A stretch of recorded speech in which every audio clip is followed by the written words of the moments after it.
একদম স্নান টান করে চলে আসলাম। আর এখন করে পুজোর জোগাড়। ঠাকুর আসবে, ঠাকুরমশাই টাইম দিয়েছে 10টার মধ্যে চলে আসবে। পুজোর জোগাড়টা করে নিয়ে, আর পুজোর জোগাড় দিকে দেখো অলরেডি অনেকটাই কিন্তু ওদিকে গুছিয়ে দিয়েছে ওই যে মা। আর ওখানে গাছ লাগানো আছে, এই দেখো গাছ। তোমরা হয়তো ভাববে যে আর তার মধ্যে কী বলো তো, গ্রামের ষষ্ঠী কিন্তু এক জায়গায় হয়, এটা সবাই আমরা জানি। আমিও করতাম, আমার ভাবে করতে খুব পছন্দ, কিন্তু কয়েক বছর ধরে করোনার পর থেকে আর সেভাবে ষষ্ঠী বাইরে করা হয় না, বাড়িতেই করি। তো বাড়িতে করতে করতে একটা আর বাইরে যেতে মন চায় না এখন। কিন্তু ওই ষষ্ঠীটা বেশি, মানে সবাই একসঙ্গে করি, সিঁদুর চালায়, ওটা বেশি ভালো লাগে।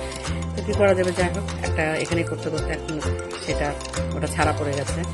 আর এদিকে জোগাড় টোগাড় সব প্রায় মোটামুটি অলরেডি হয়ে আসছে, ধীরে করে নিয়েছে সব। আর এবার বাকিটা আমি সারবো। আর এদিকে স্নান টান করেছি, নাইটি করেছি। তোমরা শাড়ি পরতে হয়, ষষ্ঠীর দিন শাড়ি পরতে হয়। আমি শাড়ি পরবো, কিন্তু আগে রেডি হয়ে নিই, সব গুছিয়ে নিই, পুজোর জোগাড় টোগাড় করে নিই। প্রচণ্ড গরম, তবে গ্রামের পরিবেশ খুব ঠান্ডা, খুব সুন্দর। শহরের পরিবেশ থেকে গ্রামের পরিবেশ সত্যি খুব ভালো। আর খোলামেলা বাইরে হাওয়া দারুণ, আমার তো খুব পছন্দ। তোমাদের কার কার পছন্দ অবশ্যই বলবে। আর এদিকে প্রায় জোগাড় টোগাড় করে নিলে পারে তোমার ঠাকুরমশাইকে বলেই চলে যাবে, পাশেই বাড়ি ঠাকুরমশাই। তো চলো আর করবো না, গল্প প্লেস তো ঝটপট একদম পুরোটা দেখতে থাকো।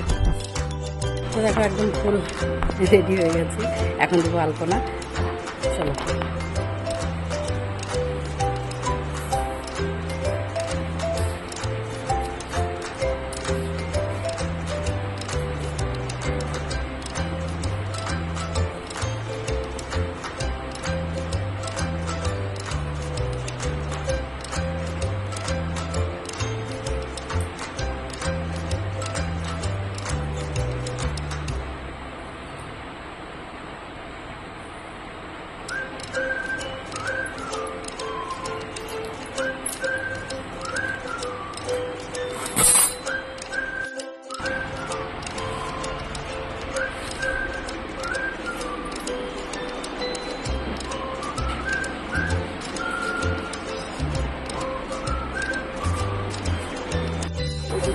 এক সাইড করে রাখতে, এগুলো ভালো করে ঠাকুরের ফোন দেওয়া হবে না, এক সাইড করে রাখতে।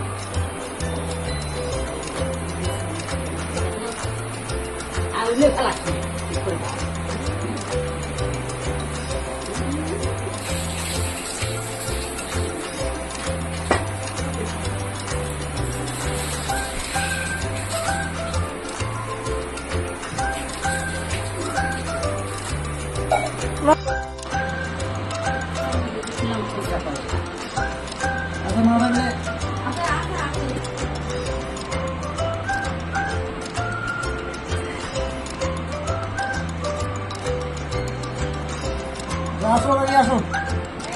তো বিষ্ণু ও কর্ষব্য অর্ধ শ্রী শ্রী জ্যৈষ্ঠ মাসে শুক্লপক্ষে ষষ্ঠী তিথাম শুভকৃত শুভযোগ সুফল শ্রী বিষ্ণু দৈবতম পুত্র পৈত্রম দেব শরণাগচ্ছ মঙ্গল কামনার্থে দীর্ঘায়ু কামনার্থে শরণাগচ্ছ শ্রী বিষ্ণুবে ব্রহ্মাণে নমো নমঃ। নম দিবস্তে ব্রাহ্মণ ভাবস্তে কৃষ্ণ তেজস্বে জগত সবিত্রে সুতয়ে কর্মদায়িনে এষ অর্ঘ ভগবতে বাসুদেবায় সূর্যার্ঘে নমো নমঃ।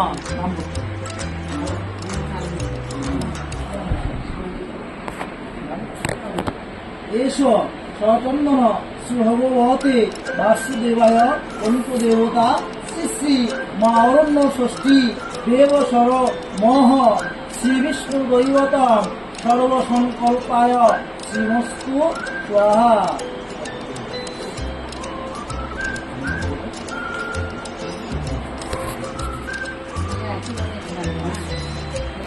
শুক্লপক্ষে ষষ্ঠী তিথাম শুভকৃত শুভযোগ সুফল শ্রী বিষ্ণু দৈবতম পুত্রী পৈত্রম মঙ্গল কামনার্থে শুভাশিষ শুভযোগ সুফল শ্রীমা অরণ্য ষষ্ঠী দেবসর্বণ পুজোকৃত দানকার্য পরমহ পরিষ্যে বিভস্তে ব্রাহ্মণ ভাবস্তে বিষ্ণু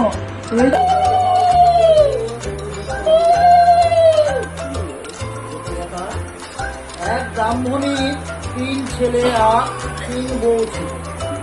এই 3 বউয়ের ভেতরে ছোট বউয়ের খাবার জিনিসের ওপর খুব লোভ ছিল। ঘরের খাবার জিনিস সে নিজে চুরি করে খেত আর সমস্ত দোষ চাপিয়ে দিত বাড়ির বসা একটা কালো বিড়ালের ওপর। বিড়ালটা ছিল মা ষষ্ঠীর বাহন। সে রোজ গিয়ে মা ষষ্ঠীকে এই চুরি করে খাওয়া সব কথা বলে দিত, কিন্তু ছোট বউ নিজের দোষ কখনো স্বীকার করতো না। এমনি করে জ্যৈষ্ঠ মাসের শুক্ল পক্ষের ষষ্ঠী দেখিতে অরণ্য ষষ্ঠীর ব্রতের দিন এসে পড়ল।